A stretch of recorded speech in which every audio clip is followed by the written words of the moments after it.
Hey guys, welcome back to another video, and today I'm going to be showing you guys how to create a custom block in Fabric for Minecraft. We're going to be using Minecraft 1.21.11. The first thing you want to do is obviously create your project, so we're going to open IntelliJ. Make sure you have the plugin for Minecraft. It looks like this right here, Minecraft Development. You can just search it up in the marketplace to get it, and once you got that installed, we're going to create a new project.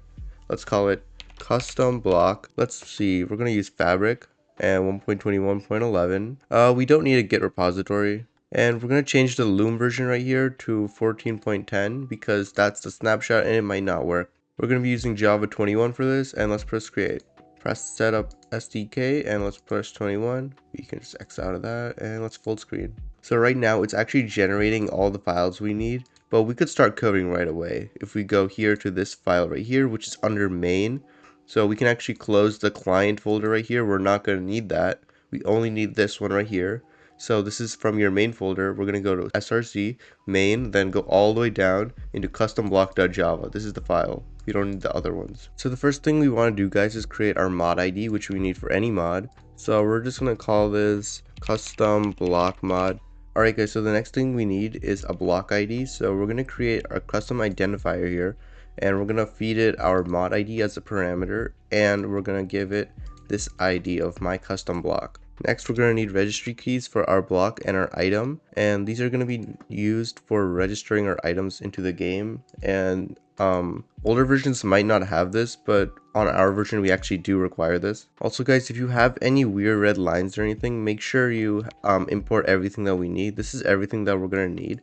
Also, I'm going to put the whole code in the description of this video, so you guys can just download it if you want to work with that. Alright, the last thing that we're going to need is to finally make our block. So we're going to call this custom block. This name doesn't really matter, that's just our variable name. And we're going to give it some settings with like a strength of 3, requires a tool to break it. And we're going to make it metal for the sound, and we're going to feed it our key right here. There's a lot more settings you can actually add, and you can actually just search this up. You'll find it in the documentation. Like for example, for sounds, we can just use like anvil sounds or something like that, and there's so many other things you can do. Now we're going to be working in our onInitialize method. Let's first register our block by using registry.register, and we're going to feed it that custom block key from our registry key and our custom block that we just made. This will make it so that block that we just made, it will actually be in the game when we launch our game. Now we're going to need to register our block item so we can actually see the item in our inventory and things like that. In a similar way, we actually have to feed in our registry key like this, just like how we have to feed our custom block and our this from up here. Now the actual registry part comes down here where we make a block item with our custom block and our item settings, which are these, and then we just register that in the same way that we registered this up here where we registered a block. Now we're registering our item. Now this next part is optional, but I always like to do it when I make custom items and things, but we're going to add it to our item group events, which basically means if you open the creative menu, you'll actually see the block in a certain section. So we're going to be adding this to the building block section, but if you want to make food or something, you could just add it to like food and drink right here. Let's just do that, I guess, for now, although it really does not matter. And we're going to just give it our block item that we made up here. Also for this tutorial, we're not going to be launching a server for this because it's all can be done client side. We don't need a server for anything.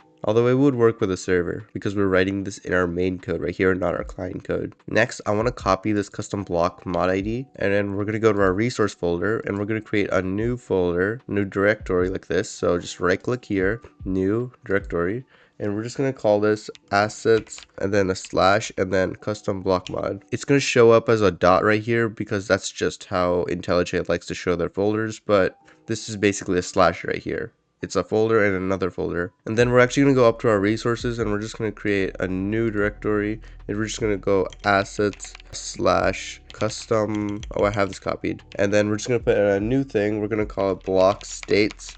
And there's going to be a bunch more, so let's just copy the whole thing. Actually, I'm just going to copy this part right here. You'll see what I mean. Just enter that, and then make sure you right click on here, not here. Right click on resources again and create new directory. We're going to type that, we're going to paste that in again, and we're going to write items this time. And you can see that it made us a bunch of new folders.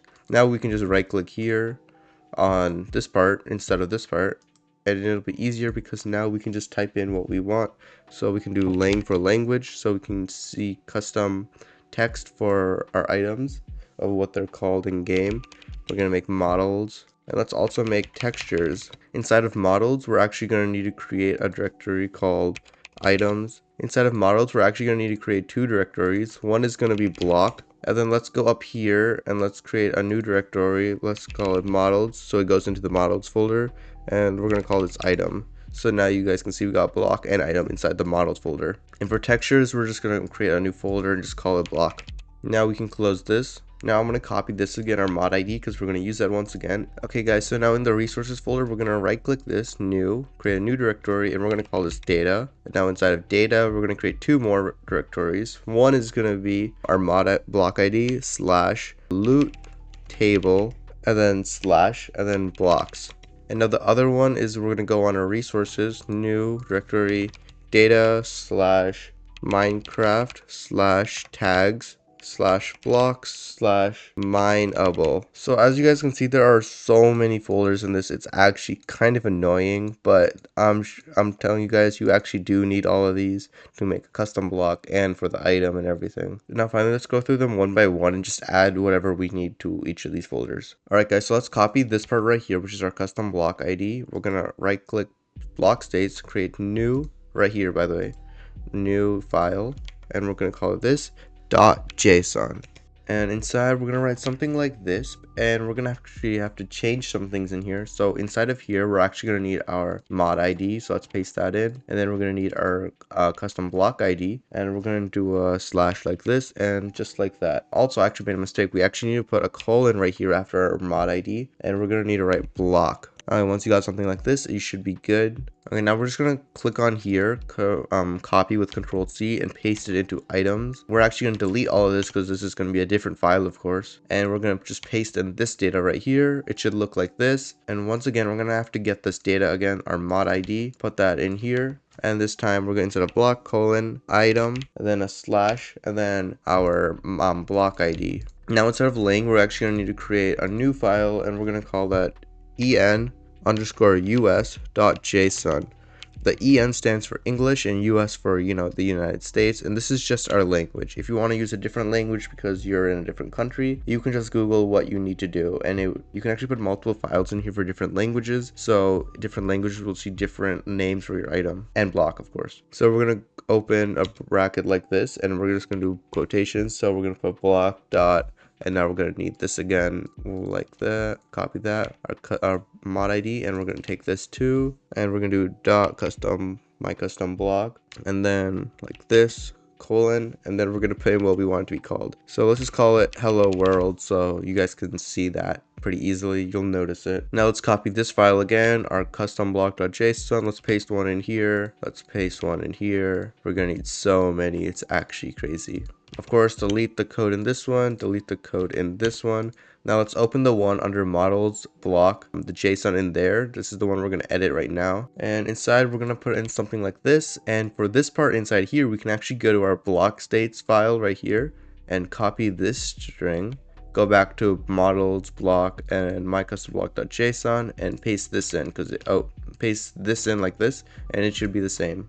Inside of the other one down here, it's actually a little different under the item one.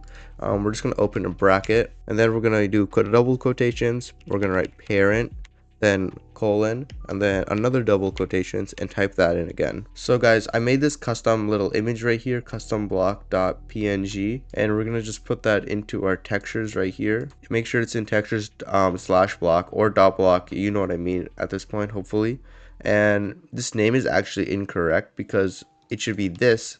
So we're going to actually right click and we're going to rename like that and refactor.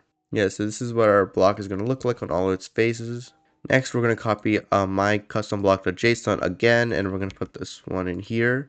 Make sure that's in the loot table one. That's the one we want to be working in. Delete all the code. Now we're going to paste in all of this data. Now inside of here, we're going to write our name again. So let's go grab this again. Let's paste in that thing that we had every single time, our mod ID, colon block slash, and then our block ID. Except for this part, we actually don't need this block part, so we're going to actually just get rid of that. It's just going to be our mod ID, colon, our block ID. So if you want to know what's going on here, basically this is going to be what happens when you break our block. This is what it's going to drop. So basically we have like a loophole of this right here, and it's going to like roll one time, and you're just gonna get the block, and also it survives explosions, although you can just get rid of this if you want to. I mean, you can also just Google all this information if you want like a really custom kind of situation here. You could also do something so like it has a chance to drop an item or maybe not, or something like that. And lastly guys, we're almost done, but now inside of this final folder, inside of the mineable one, inside of minecraft.tags.block. Whatever, blah blah blah,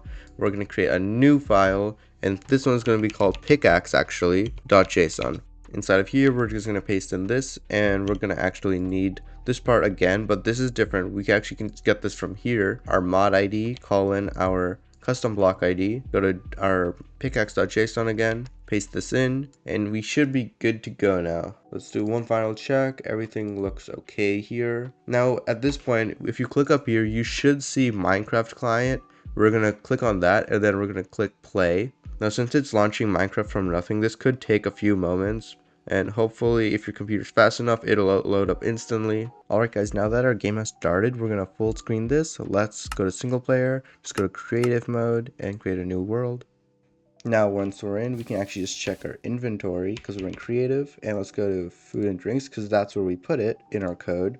And if we go to the bottom, we got our hello world, and it sounds like an anvil too.